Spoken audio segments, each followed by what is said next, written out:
So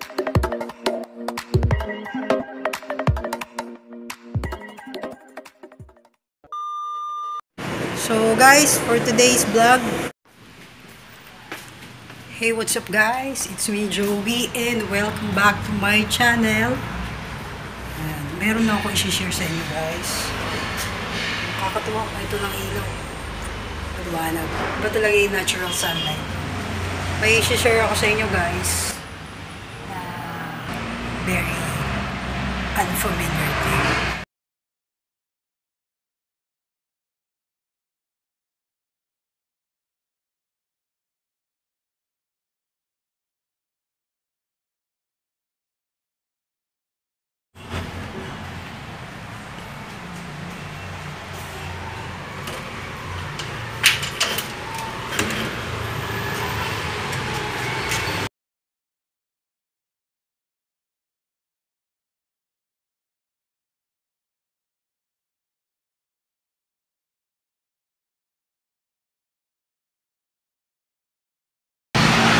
Sabi ko sa inyo, share ko guys.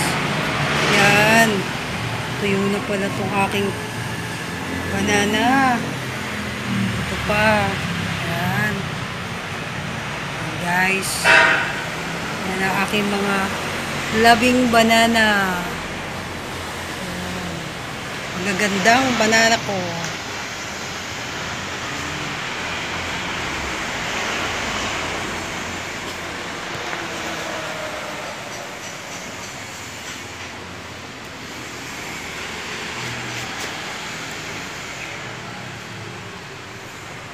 Dati guys, bushy yan.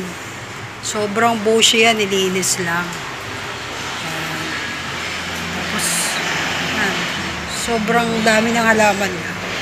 Wala na siyang halaman. Pinagkakatanggal na ito, nabuhay ulit. Yung aming putos. Tapos may mga tumubo-tubo pa. Hindi ko alam kung ano yan. Sampalok yata.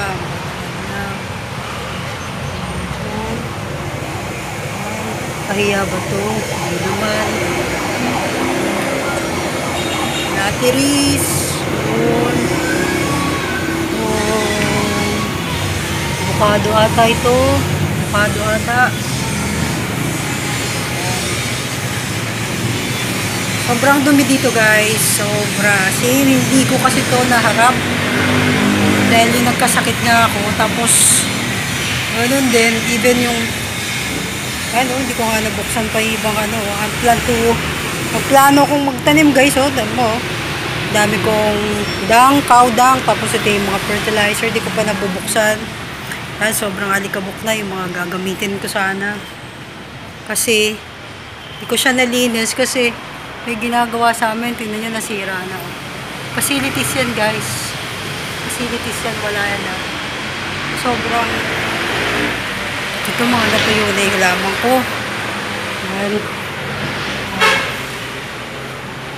Facility ng parang sa COVID yan, katabi na, kakatakot mo. Yan, dito lang sa tabi namin mismo ginawa ako. Yan, tapos na sila. So, kaso madami silang nagawang damage dito sa amin.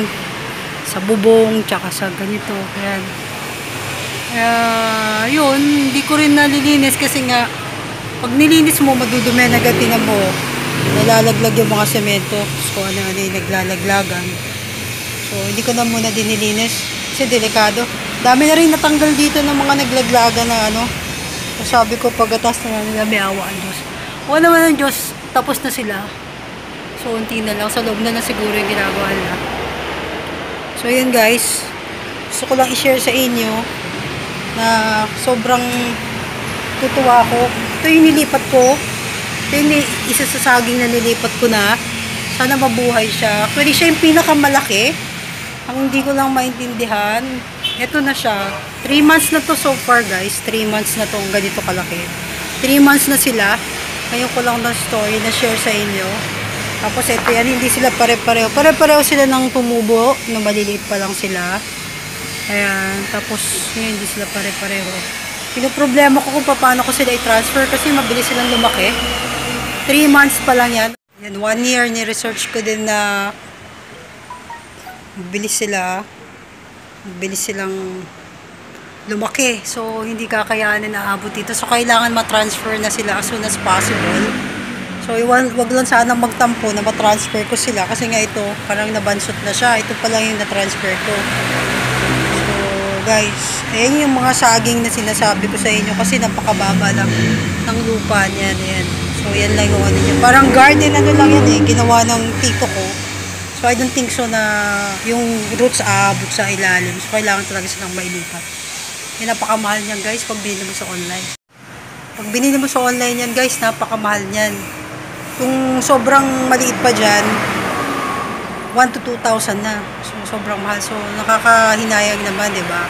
So, binigyan tayo ni God ng mga halaman na dapat natin talagang alagaan. So, yan, di ba? It's a miracle guys na hiningi mo, tas bigla na lang tumubo. Di ba? Out of nowhere. Just imagine, oh. Ganyan, tapos biglang magkakasaging dito, di ba? Baby ko, oh, malabang pa, oh. Kaya, hopefully, sana guys, pag nailipat ko sila, siguro mga drum na talaga, pag lilipatan nila, wala rin kasi ako mapaglalagyan, ano. So, yun.